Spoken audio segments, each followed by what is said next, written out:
जय हिंद दोस्तों। समकालीन भारतीय कलाकारों की सीरीज में आप सभी का स्वागत है। इसके पहले हम लोगों ने थ्योरी को कंप्लीट कर लिया है और 75 प्रश्न भी समाप्त हो चुके हैं। 75 प्रश्नों के बारे में हम लोगों ने ब्रीफ डिस्कशन किया है, मतलब 80 प्रश्नों तक। आज 81 नंबर प्रश्न से आगे बढ़ेंगे। तो जो भी अभी तक पुराने वीडियो को नहीं देखे हैं वो चैनल के प्लेलिस्ट में जाकर के टीजीटी पीजीटी आर्ट के नाम से प्लेलिस्ट बना हुआ है, वहाँ पे जाकर के आप चैनल पे जो भी पुराने वीडियो हैं उनको देख सकते हैं। और जो भी नए हैं चैनल पे, चैनल को सब्सक्राइब करिए पहले, उसके बाद फिर जाकर प्लेलिस्ट में देखिए। चैनल को सब्सक्राइब करने के लिए इसलिए हम कहते हैं क्योंकि चैनल पे 1000 सब्सक्राइबर नहीं है और 1000 सब्सक्राइबर होने बहुत ज़रूरी है चैनल पे। तो आप सभी मित्र जो किए हैं वो अपने सहयोगियों से, अपने जो सहपाठी हैं, जो मित्र हैं, उनसे चैनल को सब्सक्राइब कराइए। जो नहीं किए हैं वो खुद करिए और दूसरों से भी कराइए। 80 प्रश्न हो चुके हैं और प्रश्न संख्या 81 से आगे बढ़ेंगे। 81 नंबर का प्रश्न आपके सामने है। कह रहा है जनगढ़ सिंह श्याम को एक विशिष्ट आदिवासी कला का ध्वज वाहक के रूप में जाना जाता है और उनका नाम बताइए। किस आदिवासी समूह का ये प्रतिनिधित्व करते थे? तो ये गोड़ समाज का ये चित्रण किया करते थे। ऑप्शन नंबर बी इसका सही जवाब हो जाएगा। जनगढ़ सिंह श्याम मध्य प्रदेश के कलाकार हैं और मध्य प्रदेश में इनका जन्म हुआ था 1926 ईस्वी में। ठीक है। 82 नंबर का प्रश्न कह रहा है कि आधुनिक भारतीय कलाकार जी.आर. संतोष। जी.आर. संतोष का नाम आते ही एक बात दिमाग में आनी चाहिए कि यार ये इनका जन्म तो कश्मीर में हुआ था और साथ ही साथ ये तांत्रिक चित्रण किया करते थे। ये बातें तो आपके दिमाग में आ जानी चाहिए जी.आर. संतोष के बारे में। जैसे ही इनका नाम आए खड़ाक से दिमाग में एक बात, ये बातें आ जानी चाहिए। जी.आर. संतोष का नाम गुलाम रसूख संतोष है। और एक बात और, 1929 ईस्वी में इनका जन्म हुआ था। तो ये थोड़ी बहुत जो इन्फॉर्मेशन है किसी कलाकार का नाम लेते ही खट से दिमाग में आ जाना चाहिए ये सारी चीज़ें। ठीक, तो अब आगे देखते हैं प्रश्न क्या कह रहा है। जैसे कि कह रहा है गुलाम रसूख आधुनिक भारतीय चित्रकार जी.आर. संतोष निम्न में से किसके लिए जाने जाते हैं? तो देखिए ये कश्मीर के हैं और तांत्रिक शैली में काम किया करते थे। तो यहाँ देखिए अभिव्यंजनात्मक कश्मीरी शैलवाद, जब यहाँ तांत्रिक विषय नहीं है तो कश्मीरी शैववाद से इनको टिक कर दीजिए। ऑप्शन नंबर बी इसका सही जवाब हो जाएगा। 83 नंबर प्रश्न कह रहा है निम्नलिखित में से महिला कला समीक्षकों व क्यूरेटरों के नाम बताइए। क्यूरेटर मतलब जो संरक्षक होते हैं उन्हें क्यूरेटर कहते हैं। एक तो है गायत्री सिन्हा का नाम, गायत्री सिन्हा एक हो गई, और दूसरी कलाकार हो गई आपकी किरण नाडार, ये दोनों हैं। तो गायत्री सिन्हा और किरण नाडार ये महिला कला समीक्षक और क्यूरेटर थी दोनों। ठीक है। ऑप्शन नंबर बी और डी इसका सही जवाब हो जाएगा। थोड़ा सा एक बात देख लीजिए गायत्री सिन्हा के बारे में। गायत्री सिन्हा इनका जन्म 1957 ईस्वी में हुआ था। गायत्री सिन्हा का जन्म 1957 ईस्वी में हुआ था, नई दिल्ली में, है ना, नई दिल्ली में इनका जन्म हुआ था गायत्री सिन्हा का। और देखिए आगे चलते हैं हम लोग 84 नंबर प्रश्न की ओर। 84 नंबर प्रश्न का निम्नलिखित में से छापा कलाकार को पहचानिए। छापा कलाकार कौन कौन से हैं इनमें आपको पहचानना है। पहले तो हो गए ये R.M. पलानी स्वामी, R.M. पलानी स्वामी हो गए, पलानीयप्पम हो गए, पलानी स्वामी नहीं पलानीयप्पम हो गए। और दूसरे हो गए देवराज डकोजी, देवराज डकोजी हो गए। ठीक है। तो ये दोनों कलाकार हो गए। और तो जयराम पटेल तो चित्रकार हैं और ये भी तो नहीं, ये नहीं होंगे, रीनी धुमाल होंगे, रीनी धुमाल, ये तीन होंगे। ए सी और डी नहीं, ये ई होगा, ए सी ई होगा। R.M. पलानी अप्पम और देवराज डकोजी और इधर रीनी धुमाल, ये तीन कलाकार होंगे। 85 नंबर प्रश्न की ओर चल रहे हैं। गीतांजलि के रचयिता कौन है? ये तो बेहद आसान प्रश्न है, 2010 में पूछा गया था टीजीटी में। रविन्द्रनाथ टैगोर। रविन्द्रनाथ टैगोर के बारे में आप सभी लोग जानते होंगे कि ये पहले कवि थे, तभी इन्होंने गीतांजलि की रचना की थी।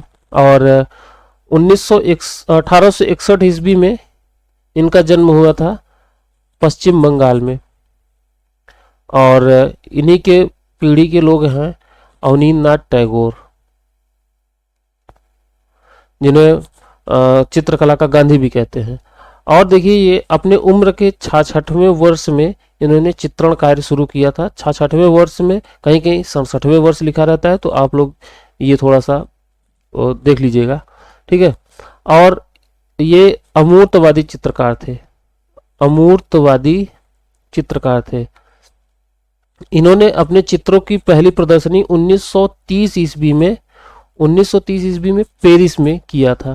पेरिस में इन्होंने अपने चित्रों की पहली प्रदर्शनी की थी, ठीक है। इन्होंने अपने चित्रों में जैसे कि पशु पक्षियों के चित्रण ज़्यादा किया करते, नारियों की चित्रण ये खूब किया करते थे। जैसे पक्षियों के चित्रण, जैसे काल्पनिक चित्रण किया करते थे। मान लीजिए एक तरीके से वो काल्पनिक पक्षी होते थे, काल्पनिक मनुष्य होते, काल्पनिक पशु होते थे, इस तरीके से ये चित्रण किया करते थे रविन्द्रनाथ टैगोर।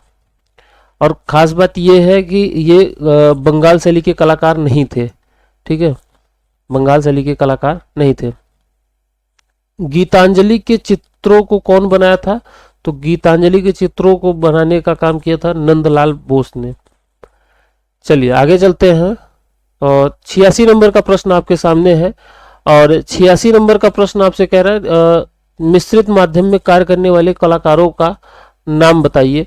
तो मिश्रित माध्यम में कार्य करने वाले कलाकार एक तो हो गए प्रीतिपाल सिंह लाडी, और दूसरा हो गया अनीता दुबे। ये दोनों कलाकार हैं जो कि मिश्रित माध्यम में कार्य किया करते थे। आगे 67 नंबर प्रश्न की ओर चल रहे हैं। 67 नंबर प्रश्न कह रहा है, ये पेंटिंग है और ये कलाकार है, इनको मिलान करना है। देखिए, एक तो यहाँ पे दिया हुआ है हिमालय।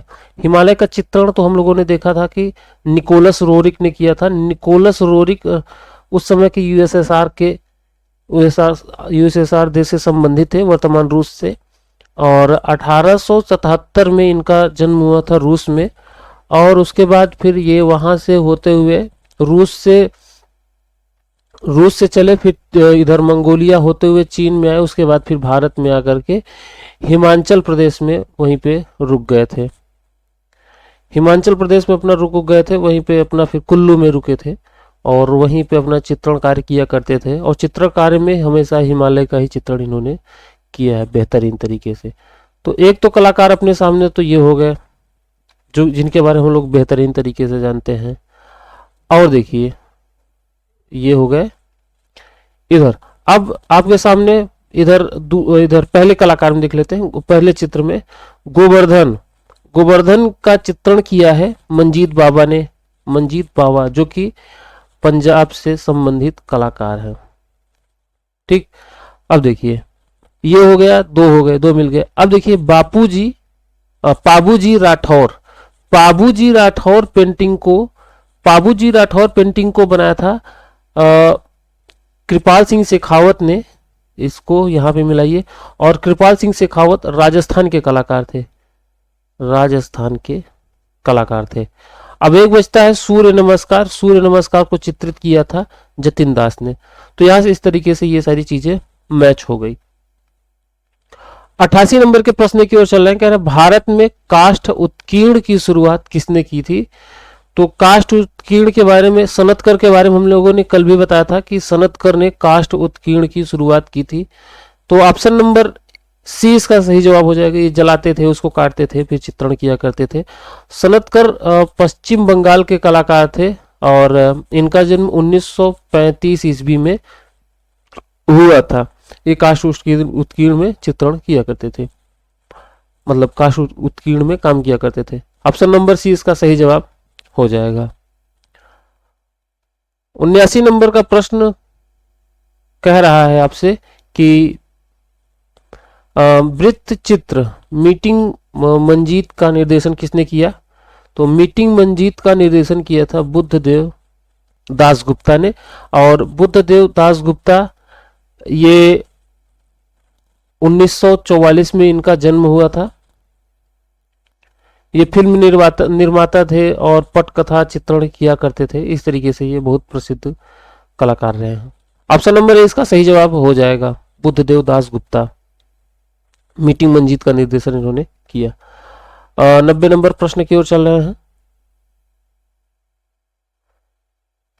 90 नंबर प्रश्न कह रहा है कि कौन सा चित्रकार भीलों का चितेरा कहा जाता है। भीलों का चितेरा ये प्रश्न कल भी रिपीट हुआ था और ये कहा जाता है गोवर्धन लाल जोशी को। ये भी राजस्थान के कलाकार हैं। और 91 नंबर के प्रश्न की ओर चल रहे हैं। एक मिनट, 91 नंबर प्रश्न की ओर चल रहे हैं। 91 नंबर प्रश्न कह रहा है कि निम्नलिखित कलाकारों का सही क्रम चयनित करिए। तो अब देखिए यहाँ पे पहले कलाकार हैं केजी सुब्रमण्यम। तो सुब्रमण्यम का जन्म हुआ था 1924 ईस्वी में केरल में। दूसरे कलाकार हैं चित्तो प्रसाद। तो चित्त प्रसाद नाम होगा, चित्तो प्रसाद नहीं होगा, ये चित्त प्रसाद। ठीक, चित्त प्रसाद का जन्म हुआ था 1915 में। ये एम.एफ. हुसैन के साथ ही मतलब समकालीन रहे हैं। अब्दुल रहमान चुगताई बंगाल शैली के कलाकार रहे हैं और इनका जन्म हुआ था 1897 ईस्वी में। ये अवनींद्रनाथ टैगोर के शिष्य थे। सोमनाथ होर का जन्म हुआ था 1921 ईस्वी में। और आखिरी कलाकार जे स्वामीनाथ का जन्म हुआ था 1928 में। जे स्वामीनाथ का जन्म हुआ था 1928 ईस्वी में। अरेंज कर लीजिए सबसे बड़े कौन है। ये हो गए अब्दुल रहमान चुगताई, तो यहीं पे एक सीरीज लिख देते हैं सी। ये हो गए। उसके बाद फिर अब कौन आता है 1915 सी बी, ये भी कट। अब 1921 आता है, तो 1921 सोमनाथ होरे डी। और फिर 1924 आता है ए केजी सुब्रमण्यम। और लास्ट में आते हैं जे स्वामीनाथ 1928, तो ई। यही जिसमें होगा वो सही हो जाएगा। ठीक, तो आज के लिए इतना ही। मिलते हैं फिर अगले वीडियो में। अपना ख्याल रखिए। जय हिंद, जय